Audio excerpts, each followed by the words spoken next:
जानते हो उनको सरेंडर करने की आदत है। आप देखो, मैं आरएसएस से लड़ता हूं, मैं गहरी बात बोल रहा हूं। इनकी हिस्ट्री है, ये 2 मिनट में चिट्ठी लिखना शुरू कर देते हैं। आजकल मॉडर्न जमाना है, ठीक है भैया, चिट्ठी नहीं लिखेंगे, आजकल व्हाट्सएप मार देंगे। ट्रंप साहब ने 11 बार बोला है, 11 बार, कि मैंने नरेंद्र मोदी को सरेंडर करवा दिया। 11 बार बोला है पब्लिक में। नरेंद्र मोदी जी चू नहीं कर पा रहे हैं। नरेंद्र मोदी ये नहीं बोल पा रहे हैं कि ये जो ट्रंप है ये झूठ बोल रहा है,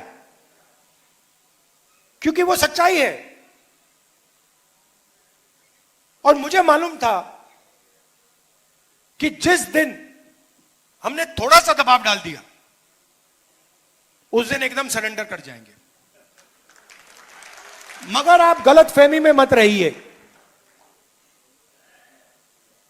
ये जाति जनगणना जो करा रहे ना, ये असली जाति जनगणना नहीं कराएंगे, कभी नहीं कराएंगे। क्योंकि जिस दिन इन्होंने जाति जनगणना, असली जाति जनगणना कर लिया, उस दिन इनकी राजनीति समाप्त हो जाएगी, खत्म हो जाएगी। ये नहीं कर सकते हैं। जाति जनगणना के 2 तरीके हैं, एक बीजेपी का मॉडल, एक तेलंगाना का मॉडल। इसमें मैं आपको फर्क समझाना चाहता हूं। बीजेपी के मॉडल में बंद कमरे में अफसरों ने सवाल डिसाइड किए हैं। उन अफसरों में 90% का कोई नहीं था। बात समझिए। जाति जनगणना में सबसे जरूरी बात, कौन से सवाल पूछे जा रहे हैं।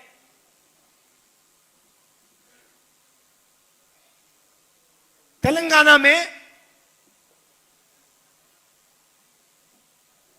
हमने तेलंगाना की जनता से खुला सवाल पूछा, पब्लिकली पूछा। दलित एसोसिएशन, उनके नेता, उनके पत्रकार, अति पिछड़ा एसोसिएशन, उनके लीडर, पिछड़ा वर्ग के एसोसिएशन, माइनॉरिटी एसोसिएशन, उनके लीडर, उनकी पब्लिक,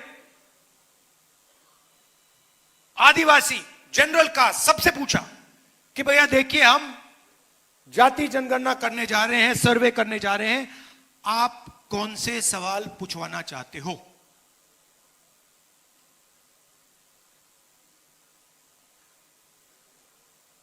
दलितों से हमने पूछा, उन्होंने कहा देखिए,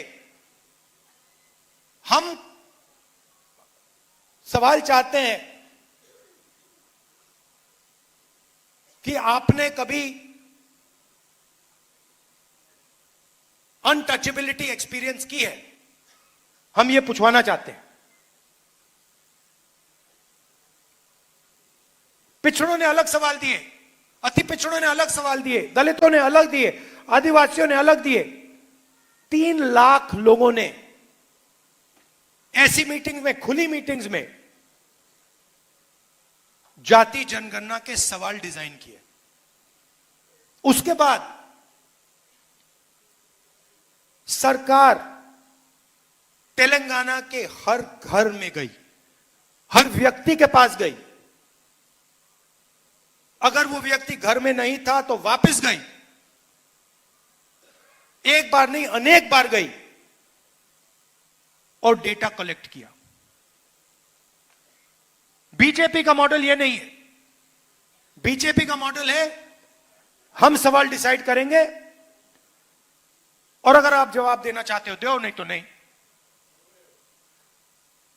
और हम डिसाइड करेंगे। यह बिल्कुल फर्क मॉडल है। तेलंगाना मॉडल में क्या निकला, मैं आपको दो तीन उदाहरण देता हूं। आप हिल जाओगे।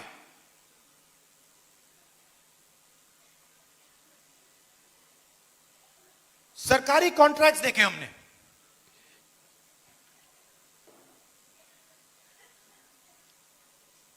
सरकारी कॉन्ट्रैक्ट तेलंगाना में, मैं बोल रहा हूं, खुल के बोल रहा हूं,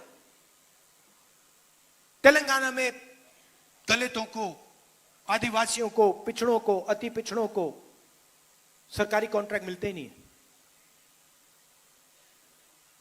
4-5% को सारे के सारे कॉन्ट्रैक्ट मिलते हैं। आप मुझे बताओ, अगर पिछड़ा वर्ग को कॉन्ट्रैक्ट नहीं मिलेगा, अति पिछड़ा को कॉन्ट्रैक्ट नहीं मिलेगा, राजनीति कैसे करोगे?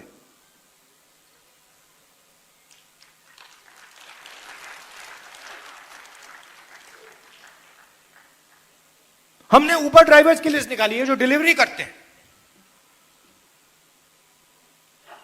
क्या करते हो? उबर ड्राइवर हूं। क्या करते हो? डिलीवरी करता हूं। क्या करते हो? पिज्जा डिलीवर करता हूं। उसमें सिर्फ पिछड़ा, अति पिछड़ा, दलित, आदिवासी।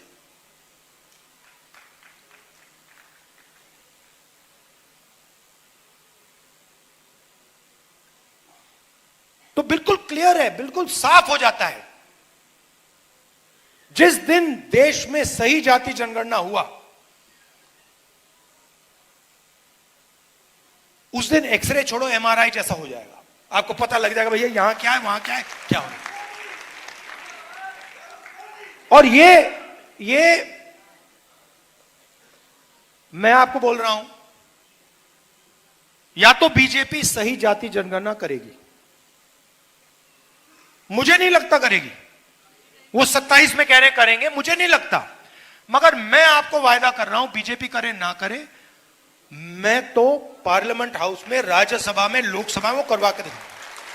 क्योंकि मैं आपको सच्चाई दिखाना चाहता हूं। मैं आपको आपकी सच्चाई दिखाना चाहता हूं कि आपके साथ, आपके खिलाफ इस देश में किस प्रकार से काम किया जा रहा है। आपके बच्चों के भविष्य के खिलाफ किस प्रकार काम किया जा रहा है। मैं आपको ये क्लैरिटी से दिखाना चाहता हूं। ये देखो, ये है आपकी सच्चाई। और ये मेरे लिए राजनीतिक लक्ष्य नहीं है भैया। ये मैं राजनीति के लिए नहीं कर रहा हूं, ये मैं अपने देश के लिए कर रहा हूं, सच्चाई के लिए कर रहा हूं। कॉन्स्टिट्यूशन में लिखा है, जो इस पर आक्रमण कर रहे हैं, इसको खत्म करने की कोशिश कर रहे हैं, इस कॉन्स्टिट्यूशन में लिखा है ये देश सब लोगों का है। ये देश हर जात का है, हर धर्म का है, महिलाओं का है, पुरुषों का है, विकलांगों का है, सबका है। और जाति जनगणना इस कॉन्स्टिट्यूशन, इस प्यारे कॉन्स्टिट्यूशन की रक्षा करने का तरीका है। और मैं जानता हूं जो मैं कह रहा हूं, इस बात को आप गहराई से समझ रहे हो, क्योंकि आपके लाइफ में आपको दिखता होगा। अभी मैं आया, छोटी सी बच्ची मुझे कहती है मैं डॉक्टर बनूंगी।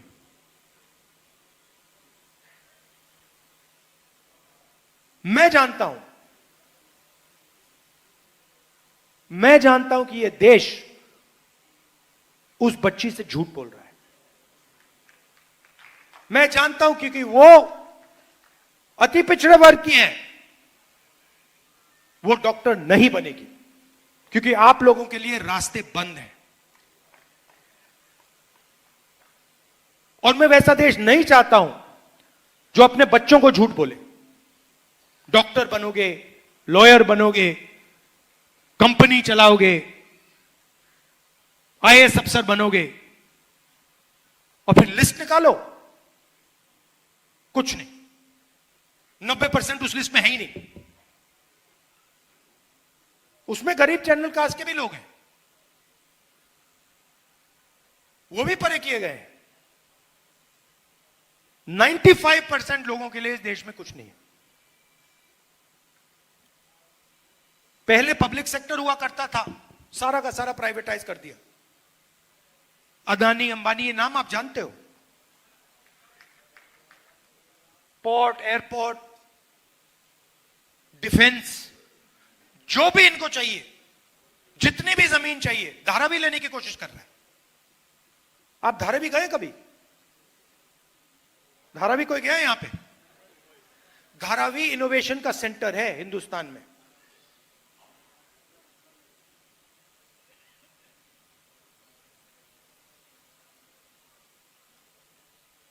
पूरी की पूरी जमीन ले जा रहा है,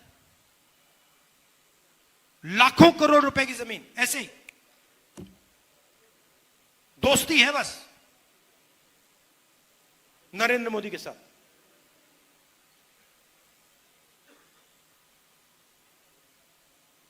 लाखों लोगों को बर्बाद कर रहा है। उनका रोजगार वहां है, उनका पूरा बिजनेस वहां है, वहां से उठा के ऐसे फेंक रहा है जैसे उनका कोई मतलब ही नहीं।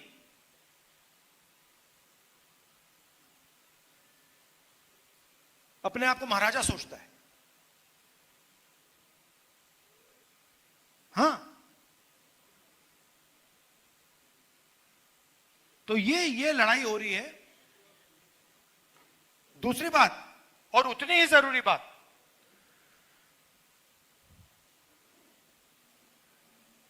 ये आइडिया कहां से आया कि हिंदुस्तान में सिर्फ 50% रिजर्वेशन हो सकता है? आपकी आबादी 90% और 50% की दीवार बना दी कि भैया 50% से ज्यादा रिजर्वेशन नहीं हो सकता। जाति जनगणना हमने तेलंगाना में की, और मैं आपको बता रहा हूं, जाति जनगणना हमने तेलंगाना में की, अगले दिन चीफ मिनिस्टर ने उसको दीवार को तोड़ दिया। वो चॉइस ही नहीं थी भाई, अब ताली बजा रहे, चॉइस नहीं थी। जब उसने देखा कि जाति जनगणना में क्या लिखा है, जब उसने डेटा देखा, उसको पता लग गया कि भैया ये तो बिल्कुल गलत है, इसको तोड़ो। एक दिन नहीं लगा। तो मैंने दो बातें कही थी वहां पे, दोनों को कराऊंगा मैं। तेलंगाना में हो गया, कर्नाटक में हो गया, जहां भी हमारी सरकार बनेगी वो 50% को वहीं तोड़ देंगे। और जाति जनगणना में और इस दीवार में लिंक है। जाति जनगणना के साथ अगर हमने बाकी जो डेटा हिंदुस्तान की सरकार के हाथ में है वो जोड़ दिया, तो विकास का एक बिल्कुल नया तरीका बनेगा। जिस चीज को, जिस प्रकार से हम विकास के बारे में सोचते हैं, वही बदल जाएगा पूरा। मतलब पैराडाइम ही चेंज हो जाएगा।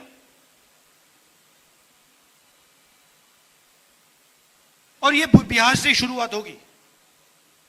आप ही करते हो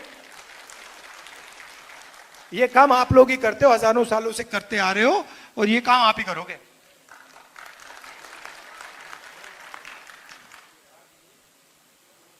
सही बात है ना? ये आपके अंदर है, डीएनए में है। आपके बिना ये नहीं बन सकता, आपकी सोच के बिना ये नहीं बन सकता हिंदुस्तान में। ये कहते हैं कि ये 1947 में किताब लिखी गई है।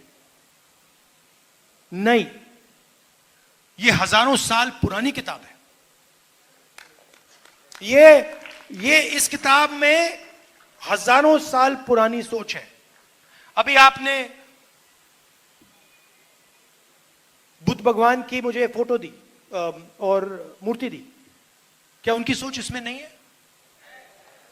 ये पूरी किताब उनकी सोच के बारे में है। उन्होंने 3000 साल पहले बात बोली थी। अंबेडकर जी, गांधी जी, नारायण गुरु, पेरियार, बसवन्ना, इन सबकी सोच इस किताब में है। और इसी सोच के लिए, इसी किताब के लिए हम लड़ रहे हैं।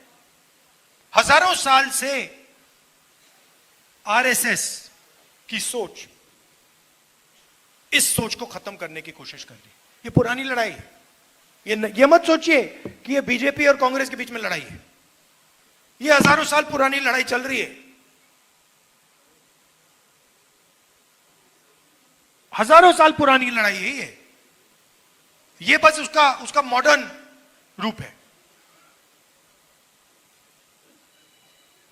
और आप जानते हो कि इस देश में कौन उस लड़ाई को जीतता है। हिस्ट्री देख लीजिए। आप बुद्ध भगवान का नाम लेते हैं, नारायण गुरु का नाम लेते हैं, गांधी जी, अंबेडकर जी, ये सब इसी विचार के लोग हैं। दूसरे साइड के नाम बता दो।